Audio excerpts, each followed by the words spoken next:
Welcome to Odisha business trick business नुआ नुआ tricks जानापी आम चैनल को सब्सक्राइब कर पाखे थी बेल आइकन को बजे दिंतु।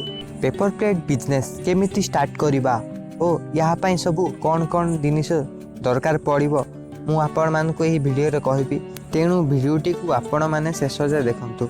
फास्ट हूँ स्पेस, आम रूम यही नवा जेपरिक पेपर प्लेट मेसीन एवं 2-3 मासर पेपर प्लेट स्टॉक रही पार्थिबा कथा, कारण जदि आम बारंबार पेपर प्लेट रॉ मटेरियल आनिबा ताले हमको कॉस्ट बेसी पड़जिवो। सेति आम एकाथरे 2-3 मासर पेपर प्लेट रॉ मटेरियल आनी स्टॉक कर रखी पार्थिबा कथा एवं पेपर प्लेट जो प्रोडक्शन हम आम सेटा भी रखी पार्थिबा कथा। एतिकी स्पेस हेले आम पे सुइटेबल हम आम ये बिजनेस स्टार्ट कर पारिबा।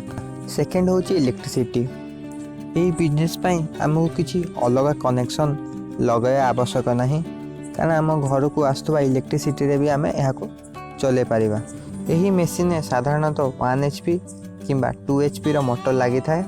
धरिनियतु आपणकर मेसीन 1 HP रो मोटर लगी, तेबे से मेसीन को आपण दिन में 6 घंटा भाव चलेले आपणकर 6 यूनिट उठीजिव और गोटे यूनिट 4 टंका होता है, 6 यूनिट को हो 6 24 टंका, धरनियंतु 25 टंका। आमर मासकर हो जाउची 30 × 25 750 टंका। आपण यही भली आपणकर इलेक्ट्रिक बिल खर्च केते आसीबो आपण जानि परिबे। तृतीय होची मेसीन। मेसीन विषय रे मो वीडियो बन देछि, आपण वीडियो रो लास्ट रे तार लिंक दे देबे, आपण रेस्ट देखि परिबे। एथिरे साधारणतः 2 टाइप रो मेसीन किनती, सेमी ऑटोमेटिक और फुल ऑटोमेटिक। मानुअली विशेष की किनते नाही। ओ मेसीन सो आपण को पेपर प्लेट रो डाया किनिया पड़े थाए। जो साइज डाया किनिबे से साइज आपणकर प्लेट दना होता है।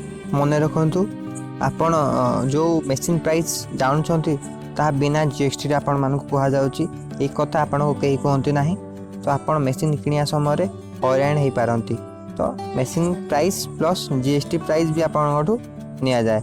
चतुर्थ होची रॉ मटेरियल। रॉ मटेरियल साधारणतः 2 टाइप रो थाए, सिल्वर पेपर एवं ग्रीन पेपर, जोटा कि आम बफे यूज करूँ। यही बिजनेस स्टार्ट करने हेले आपन को 140 ରୁ 50 केजी रॉ मटेरियल किणिकी आपण पाखे रखा पड़ो।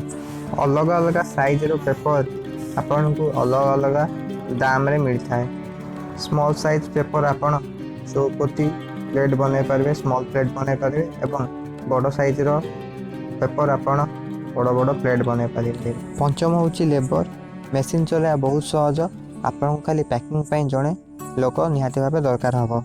जदि आप निजे पैकिंग करछंती तेबे आपनकर कौन लेबर दरकार पड़ो ना।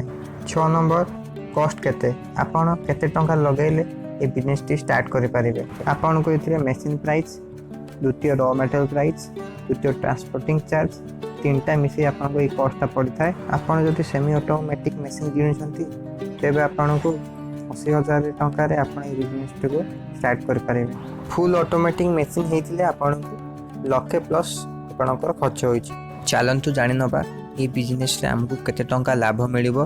आपन जदि सिल्वर पेपर प्लेट बनौछंती तेबे आ गोटे प्लेट आपन को 50 ରୁ 60 पैसा भीतर ही बनि जाय थाए। आपन से हिसाब लगंतु भी आपन को केते टंका लाभ हो। बफे प्लेट आपन को 2 टंका 50 3 टंका भीतर बनि जाय थाए।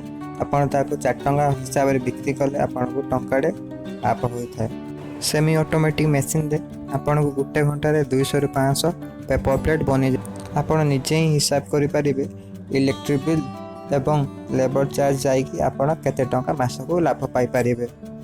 सबुठार इंपोर्टेंट कथा, आपन पेपर प्लेट बिक्री कोठे केमिति बिक्री करिवे सेति पई हम गोटे वीडियो बने देछु। आपन हमर चैनल को सब्सक्राइब करी ताको आपन देखि पारिबे। वीडियोटी आपन को जदि भलो लागि थाए तेबे वीडियोटी को लाइक कर दियंतु एवं तले कमेंट करंतु केमिति आपन को लागिला।